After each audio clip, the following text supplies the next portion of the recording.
Selamat malam semuanya. Selamat bergabung.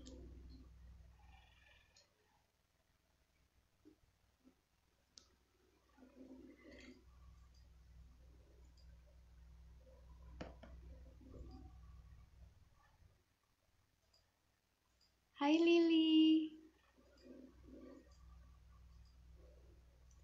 Semoga sehat selalu ya kalian semua. Perkenalkan, aku Suci Melia, bisa dipanggil Suci. Jadi aku yang bakalan mandu jalannya diskusi buat malam hari ini. Oh iya, aku juga mau ngasih tahu buat diskusi malam hari ini tentunya ada door prize spesial menarik pokoknya. Jadi buat kalian jangan lewatkan diskusi malam hari ini ya. Dan juga malam hari ini topiknya itu sangat menarik loh. Halo.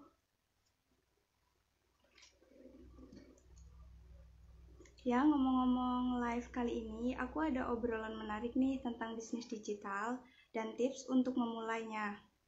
Jadi, seperti teman-teman yang ketahui, berdasarkan survei penduduk antar sensus, SUPAS 2015, jumlah penduduk Indonesia pada 2019 berjumlah 266,91 juta jiwa, dengan komposisi penduduk kelompok umur 15 sampai 64 tahun, yang dimana usia itu merupakan usia produktif.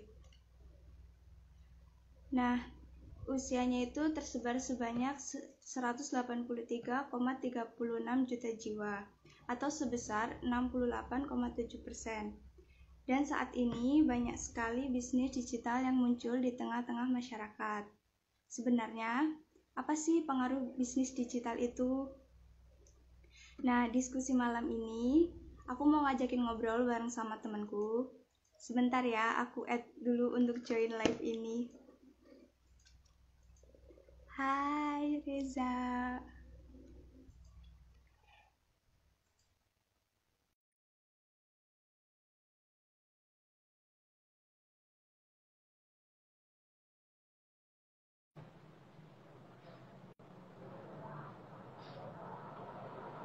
Oke, selamat malam. Selamat malam. Nah, ini temanku udah join bareng kita nih. Jadi udah nggak sabar kan mau dengerin gimana pendapat temanku. Jadi langsung aja ya, aku persilahkan kepada temanku. Menurut kamu itu gimana sih pengaruh bisnis digital itu? Oke, jadi gini, perkenalkan dulu ya teman-teman, nama aku Marta. Dan di sini aku bukan bermaksud untuk menggurui teman-teman semuanya, tapi di sini saya lebih untuk sharing-sharing aja sama teman-teman. Nah, benar banget apa yang dibilang dari Suci tadi, kalau semisal memang di Indonesia kita itu sedang di keadaan bonus demografi, di mana usia produktif uh, orang-orang di Indonesia ini lebih banyak daripada orang yang tidak produktif. Nah, sekitar ada 183 juta jiwa di mana mereka sedang ada di usia produktif dan pastinya mereka akan kerja atau mereka sedang bekerja, teman-teman semuanya. Dan di sini kalau kita mau bicara tentang pekerjaan, otomatis ada perusahaan atau kita membutuhkan banyak perusahaan untuk bisa menampung 183. Dan otomatis di Indonesia ini akan banyak pengangguran, teman-teman semuanya. Nah, jadi di sini adanya pengangguran tersebut bisa diatasin dengan cara adanya UMKM maupun adanya digital bisnis pada malam hari ini yang akan kita bahas. Nah, gitu, Suci. Jadi apa aja sih Mbak Marta efek dari startup ini selain membuka lapangan pekerjaan? Oke, jadi begini teman-teman semuanya. Digital bisnis ini memang membuka lapangan pekerjaan buat kita semuanya. Tapi di sini kita juga ada hal-hal positif maupun negatif yang lainnya.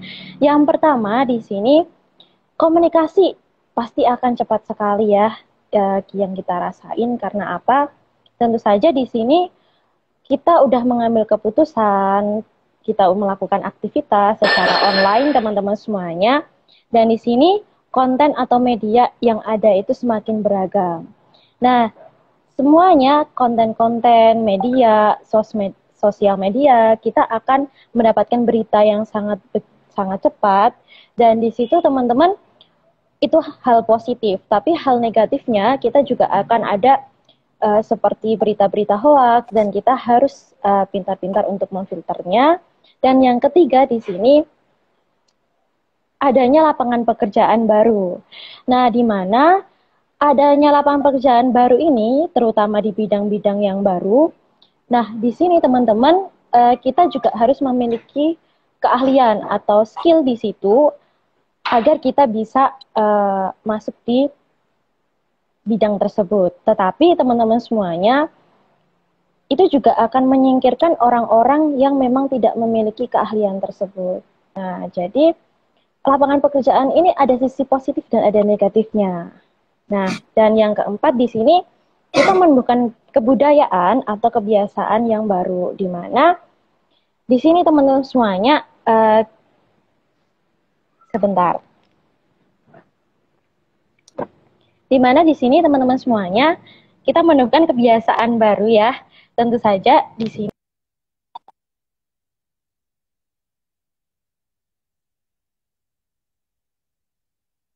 Oh, alah. Tungguin nih, sepertinya koneksinya Mbak Marta lumayan terganggu. Jadi sabar ya.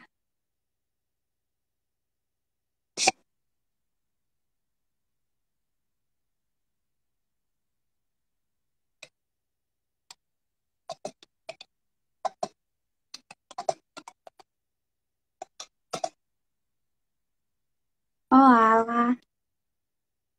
Jadi sepertinya ada gangguan, ada masalah sedikit. Sebentar ya, kita bakalan lanjutin lagi. Oke, Kak.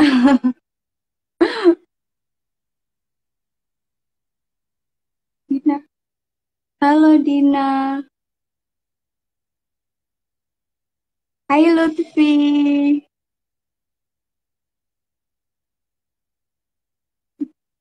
Halo, Dek Lita.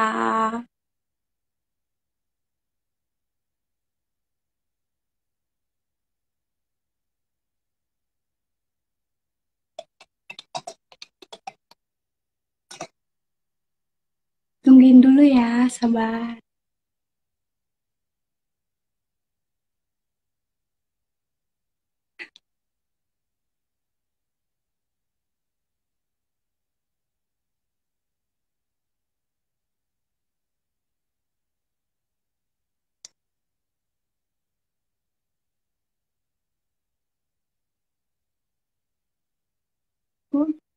Halo, Kakak.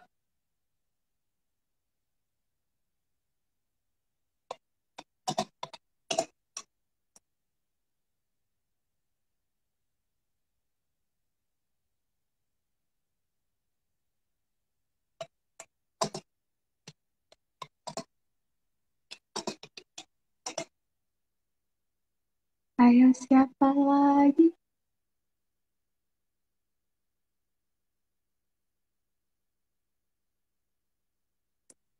Oke, kita tungguin dulu ya dari temenku dulu.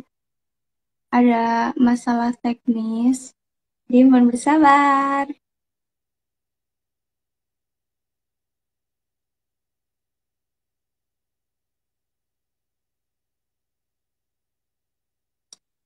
Oh iya, aku juga mau ngasih tahu nih buat kalian yang penasaran. Pantengin terus ya, ikutin terus diskusi malam hari ini. Terus juga siapin juga pertanyaan yang menarik karena bakalan ada surprise. Oke?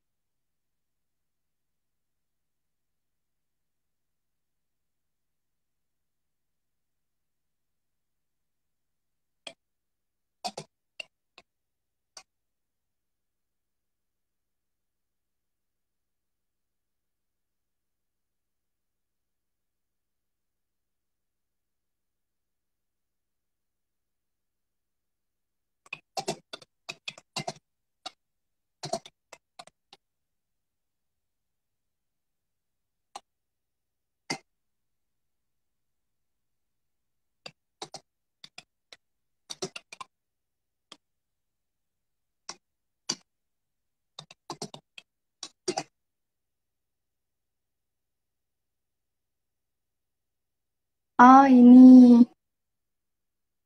narasumber tempatku udah gabung lagi nih. Dulu ya, kita tunggu. Oke. Nah, ya. Maaf ya.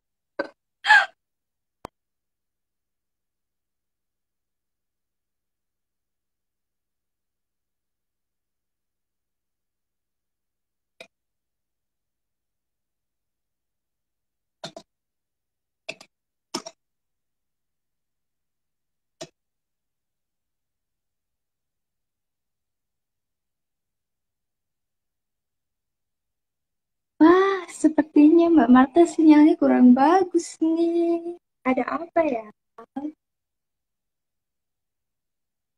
Hmm, ya, dia live.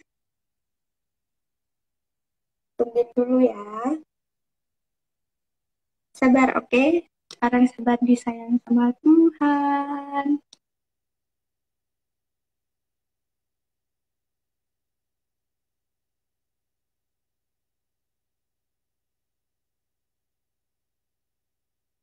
Hmm, ayo Mbak Marta, aku tungguin. Gimana? Udah nggak sabar loh buat dengerin.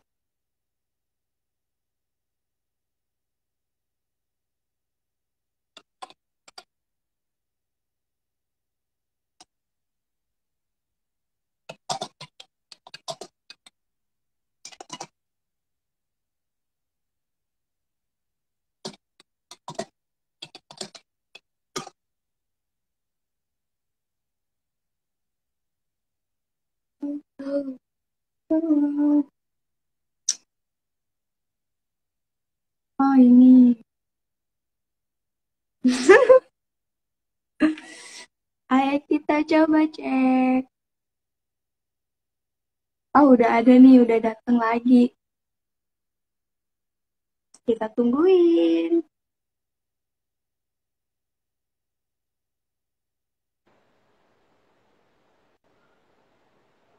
Kali ini sudah bisa.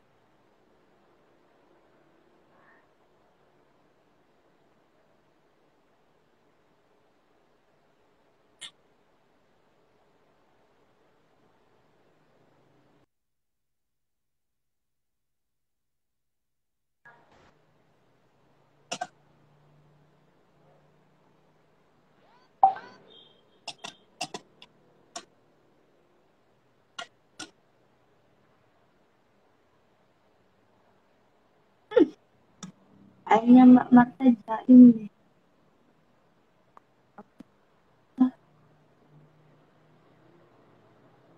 Berapa lama aku harus menunggu Mbak Marta? Halo Kak Adit.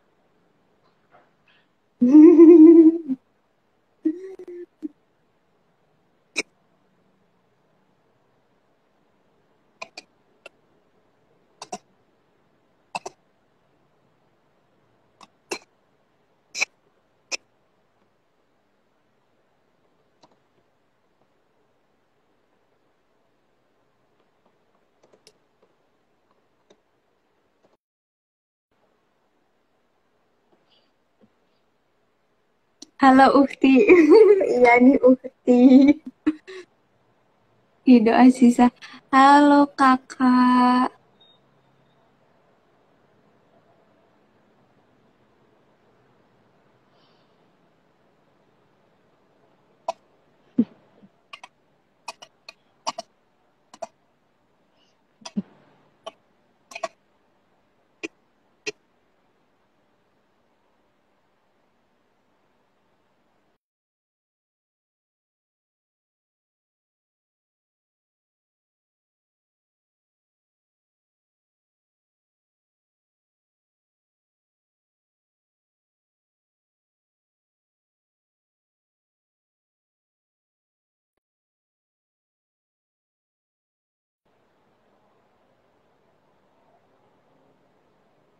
Pengen punya penghasilan sendiri nih. Boleh banget nih kak.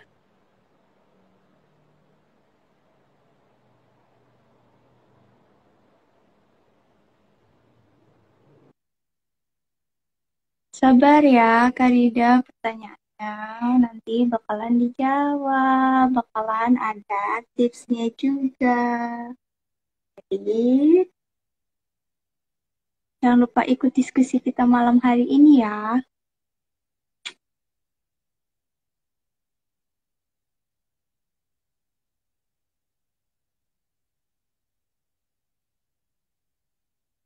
Jadi mohon bersabar.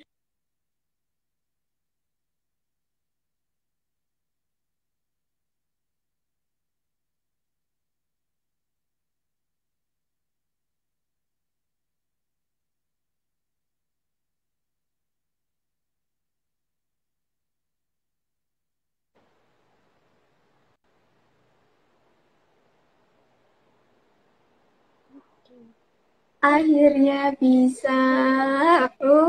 Jaim banget deh ini satu. Malu-malu. Oke, dan Kak, Udah, aman. Ya, lanjutin tadi. oke, tadi sampai mana nih? Maaf ya teman-teman, Sampai tadi mana? ada kendala sinyal. Ya, maklum aja namanya juga lagi pandemi. Jadi harap maklum. Oh, gini aja. Oke, Jadi aku mulai aja ya dari awal. Mulai dari awal daripada nanti salah gitu dalam penyampaiannya, mendingan kita ulang dari awal. Oke? oke, siap-siap. Diulang aja, Suci, nggak apa-apa. Iya, Jadi biar yang baru tadi tahu nih kita lagi bahas apa. bener banget. Jadi gini nih. Jadi kenalin dulu, takut ada yang nggak tahu nih namanya aku siapa. Eh, Kenalin, nama aku Suci. Jadi aku yang bakalan jadi moderator diskusi malam hari ini. Nah, ini temenku satu namanya Sekar Marta. Dia yang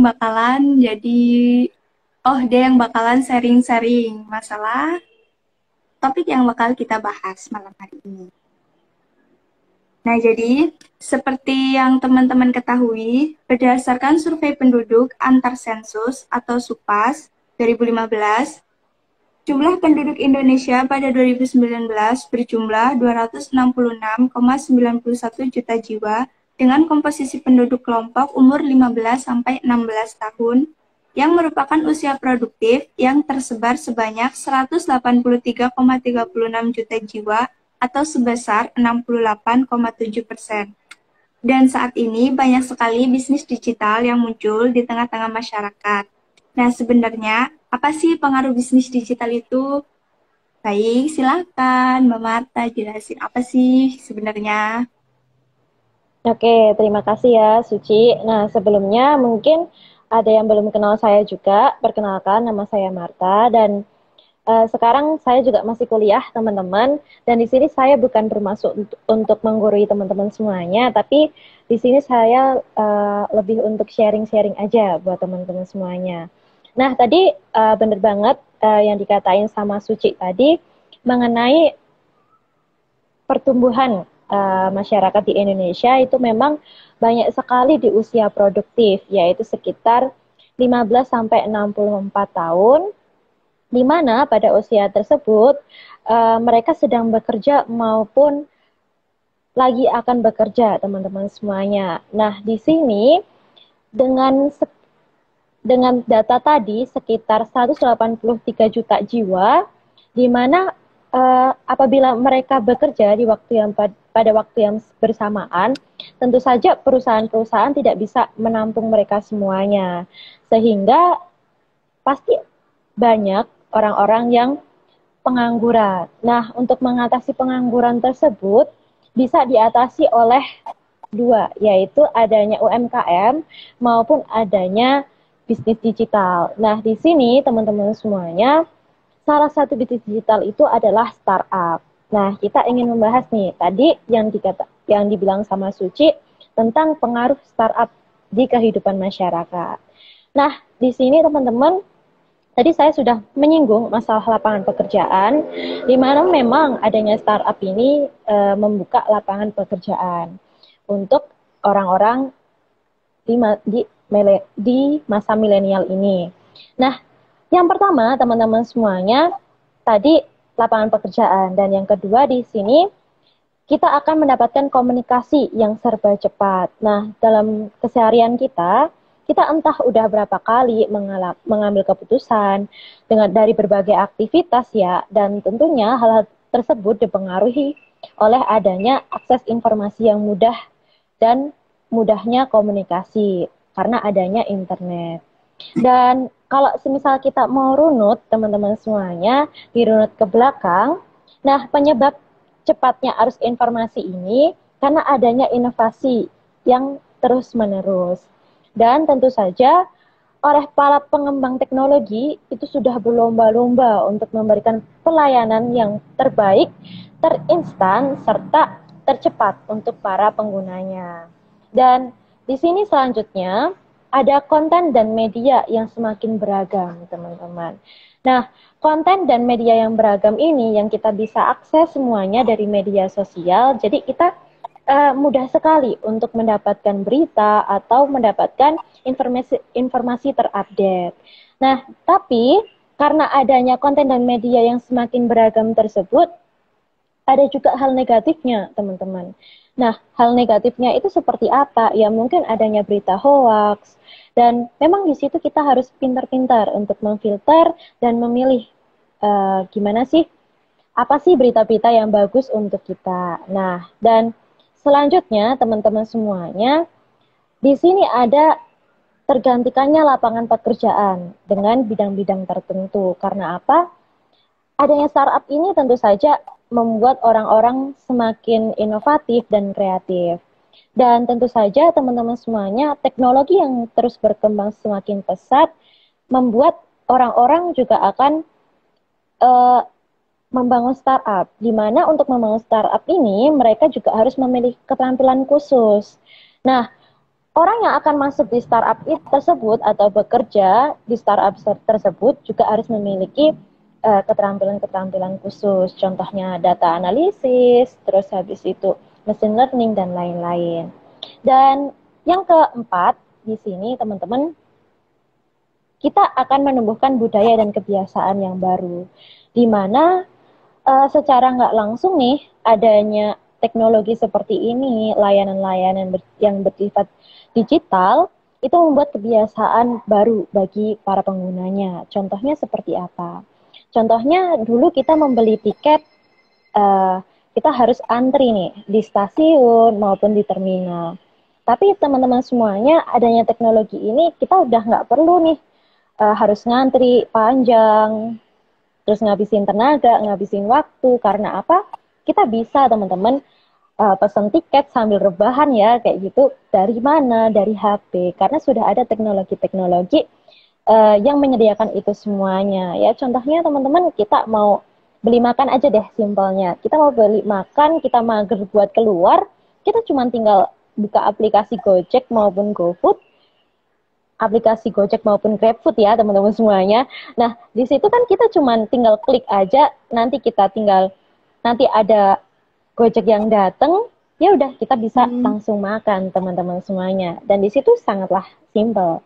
Nah, dan yang terakhir teman-teman, adanya tumbuhnya perekonomian masyarakat. Nah, bagaimana dan pertumbuhan ekonomi itu teman-teman nggak mengenal tempat dan waktu. Nah, saya juga merasakan sendiri teman-teman, walaupun saya lagi kuliah maupun saya sedang tidak berada di kantor ya, saya bisa sedang di luar kota maupun saya sedang berada di rumah, saya tetap mendapatkan orderan. Nah, itu semua ada karena ya teknologi tadi teman-teman semuanya. Jadi gampang banget kalau semisal ekonomi itu atau kita mendapatkan orderan itu lewat teknologi atau memanfaatkan teknologi yang sudah ada teman-teman semuanya. Dan dari sekian dampak tersebut, tentu saja ada dampak yang bersifat positif maupun negatif. Nah, namun yang perlu digarisbawahi teman-teman semuanya, apabila kita itu dapat memanfaatkan dengan baik maka impact yang akan dihasilkan dari bisnis digital ini juga akan lebih besar dan masif daripada bisnis konvensional yang sudah ada sekarang ini, teman-teman semuanya. Jadi semua ada di tangan kita. Gimana sih kita mau merespon era digital sekarang ini, teman-teman? Oh, jadi ternyata sebenarnya digital teknologi ini tuh banyak mempengaruhi kehidupan kita bahkan sudah sangat jauh ya. Jadi saya ingat Ya, dulu waktu kecil masih mainan boneka, terus main layangan, lari-larian, kejar-kejaran. Tapi beda banget sama anak zaman sekarang. Udah lihat begitu main, keluarnya bawa HP lah, inilah, itulah gitu. Jadi benar-benar teknologi itu bisa mengubah kehidupan orang lain. Jadi aku kepo banget nih sama Mbak Marta. Kan setahu setahu saya, Mbak Marta juga udah mulai bisnis nih di digital dari tahun 2018. Bisa nih betul. Mbak Marta berbagi tips gimana sih cara membangun bisnis digital terutama untuk kalangan milenial. Boleh di-share tips-tipsnya gitu loh. Rahasia-rahasianya gitu. Oke, jadi gini teman-teman semuanya, kalau semisal saya itu dulu berkecimpung di dunia bisnis itu sebenarnya di posisi yang saya itu belum siap. Nah, belum siap di mana karena saya nggak punya latar belakang bisnis sama sekali dan di situ saya juga belum bisa jualan online dan lain-lain. Nah, tapi gimana sih ceritanya kok saya itu tuh bisa berkecimpung di dunia bisnis? Nah, karena dulu saya diajakin nih sama teman SMA saya yang nggak begitu kenal deket, diajakin lah untuk jalanin suatu bisnis. Nah, memang bisnis itu yang saya jalanin sampai sekarang, teman-teman semuanya. Dan di sini, untuk menjalani suatu bisnis atau kita ingin membuat suatu startup, hal yang perlu kita siapkan terlebih dahulu yaitu yang pertama, teman-teman, startup itu dimulai dari step yang pertama, yang tentu saja yang pertama kali kita harus temuin yaitu adalah masalah apa sih yang ingin kita selesaikan atau masalah apa sih yang ada di market. Nah, contohnya teman-teman, kenapa sih Gojek itu bisa sukses dan sampai sebesar yang sekarang, teman-teman? Bahwa Gojek itu dulu tahu kalau pangkalan ojek itu sudah tidak relevan. Sehingga adanya kehadiran internet itu membuat semua orang bisa menjadi supir Gojek. Nah, kita juga tahu teman-teman semuanya bahwa banyak orang uh, seringkali kalau semisal mereka itu tuh naik motor karena terburu-buru ingin kuliah atau mereka sedang ada suatu acara, mereka ketinggalan barang di rumah ya. Dan masalah itu kan juga membuang waktu teman-teman kalau semisal kita harus ambil barang di rumah. Nah, terus habis itu adanya internet seperti ini, teman-teman, adanya Gojek seperti itu, kita cukup memesan Gojek aja kan, cukup memesan Gojek untuk mengeluarkan barang tersebut dan kita sudah nggak perlu susah-susah harus pulang ke rumah lagi, kita menghemat waktu dan tentu saja teman-teman ada contoh yang lainnya juga yaitu adalah Traveloka di mana dulu kita harus beli tiket yang tadi saya bilang kita harus beli tiket fisik harus ngantri di terminal di stasiun dan kalau semisalnya pun tiketnya itu ketinggalan kan kita nggak bisa check in. Nah itulah yang membuat susah atau sedikit ribet ya teman-teman semuanya. Jadi sekarang dengan adanya teknologi kita cuman pakai HP aja itu semuanya sudah bisa teman-teman.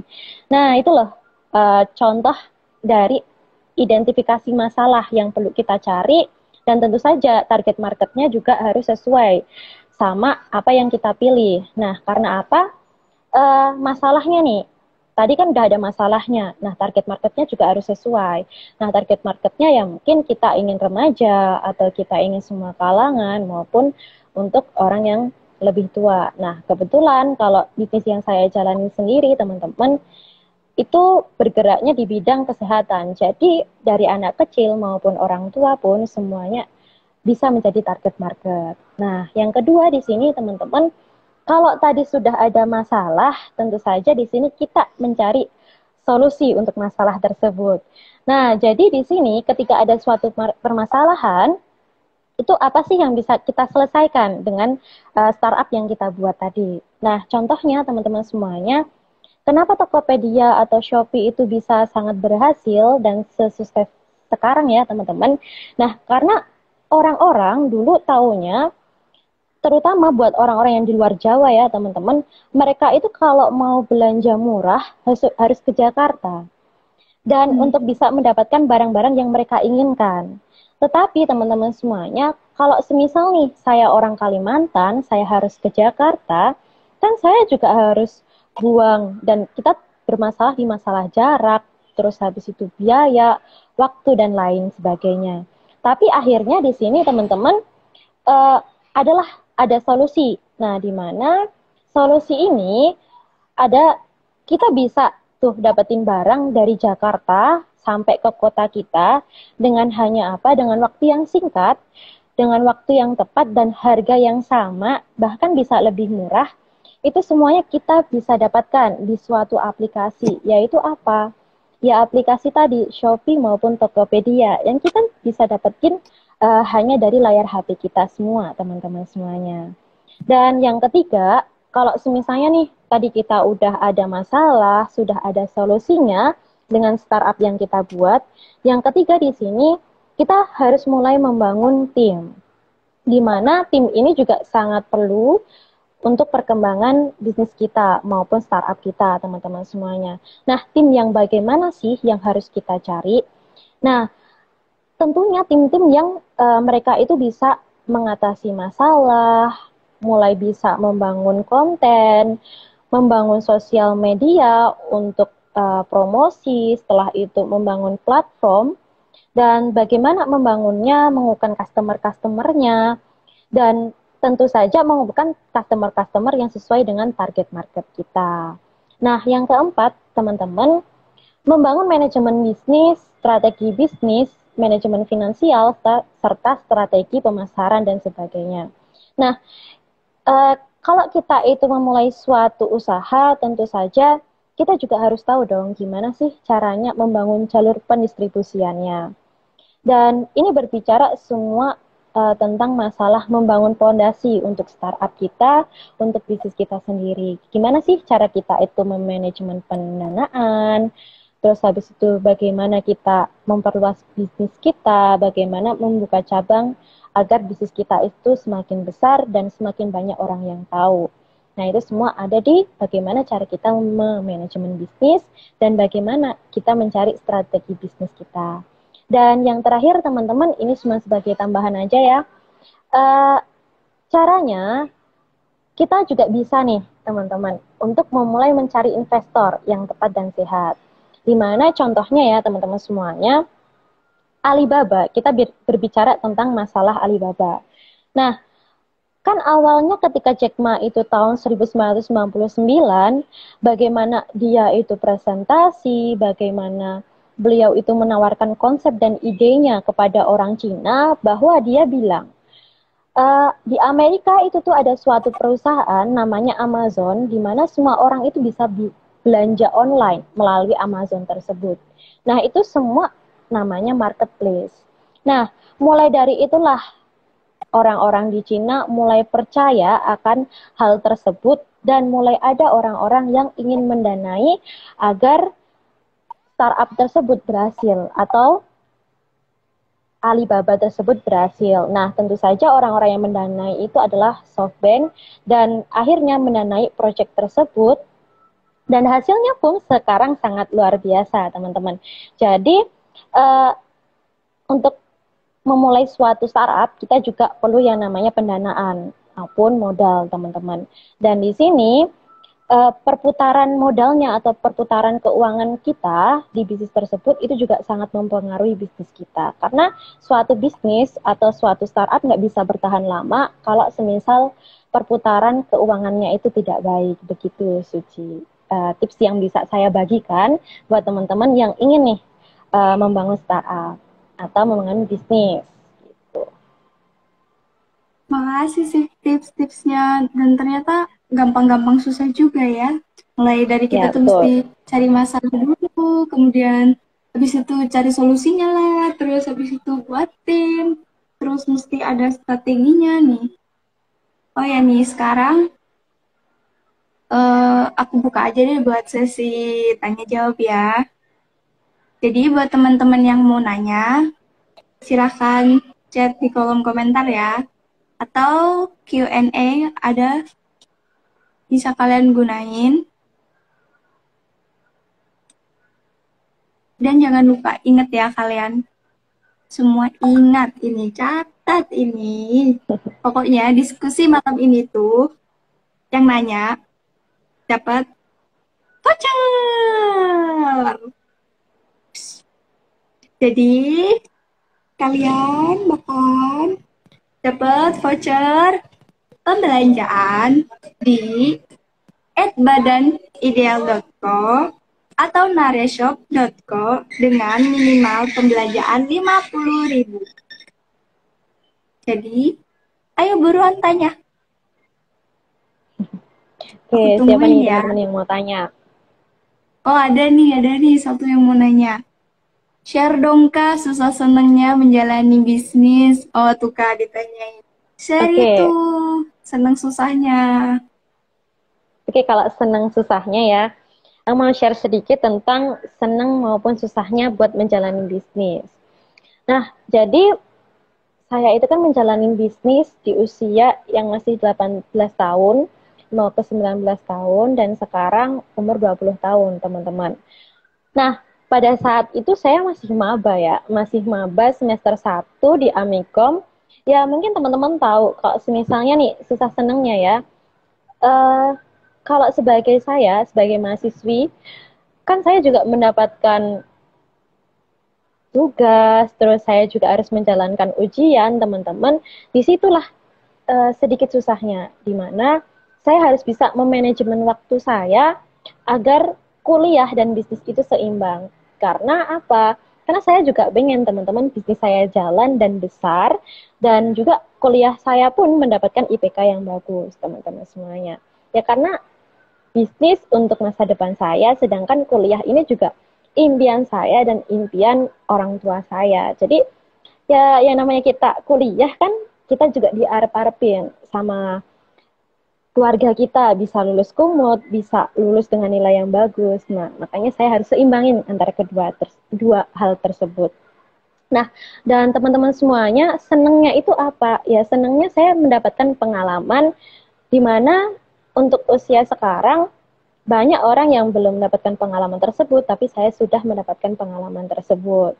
Saya juga banyak sekali dapetin ilmu-ilmu baru dari mentor saya maupun dari rekan-rekan bisnis saya yang lainnya. Dan saya sukanya di sini adalah saya bisa membantu orang-orang yang sama seperti saya, mereka itu masih sekolah maupun mereka itu sedang kuliah, teman-teman, tapi mereka dari umur yang masih muda, mereka itu tuh sudah memiliki penghasilan. Nah, penghasilan tersebut digunakan untuk apa?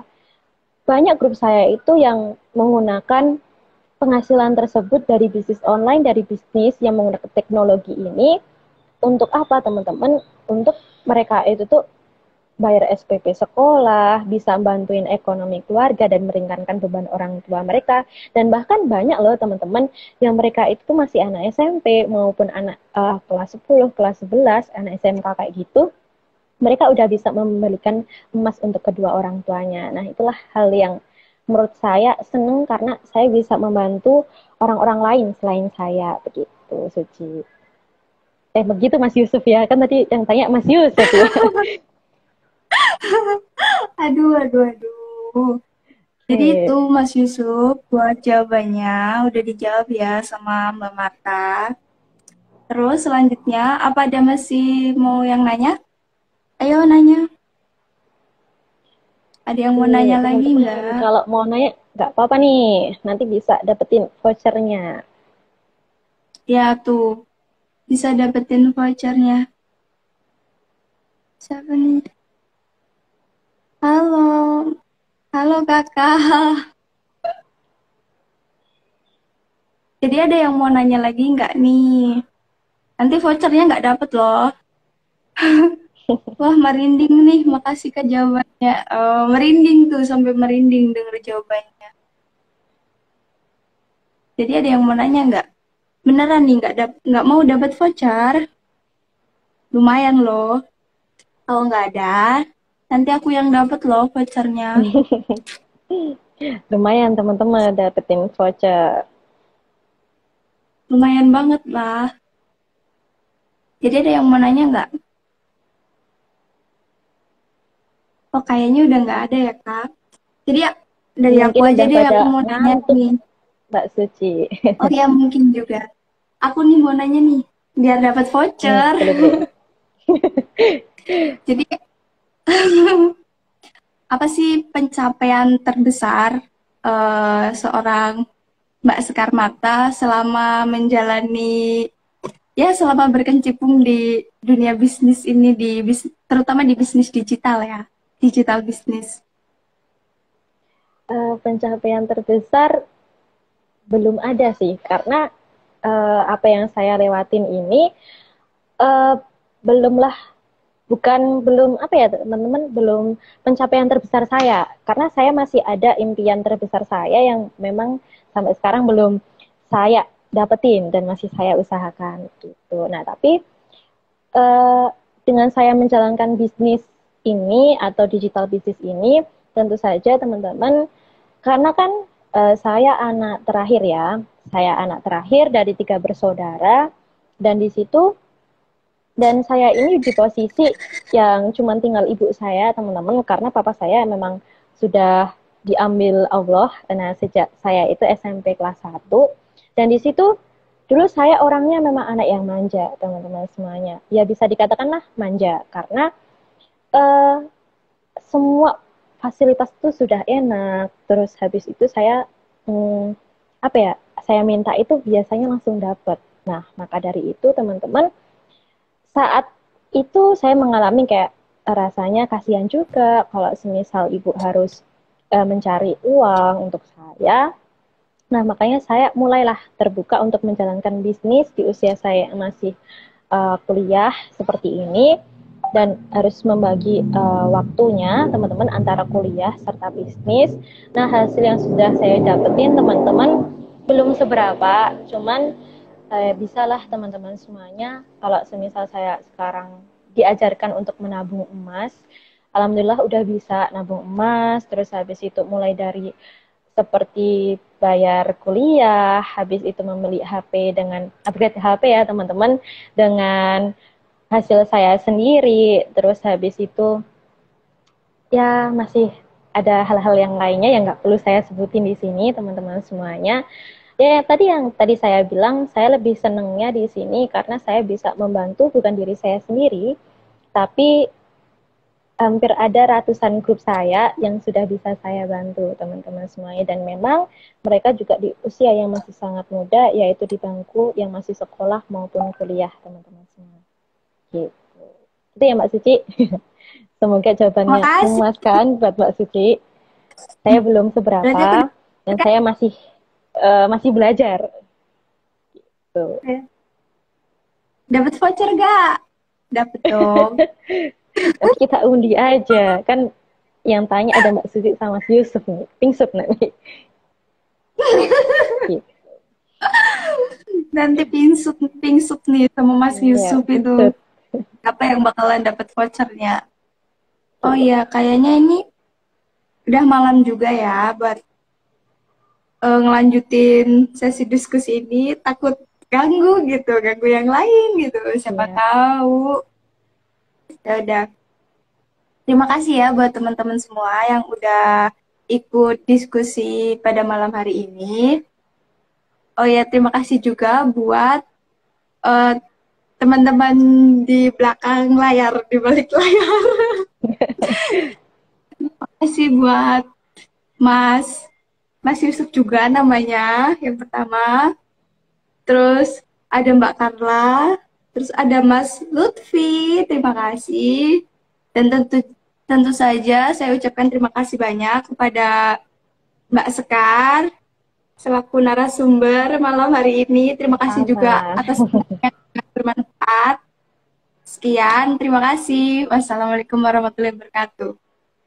Waalaikumsalam warahmatullahi wabarakatuh. Selamat malam teman-teman semuanya.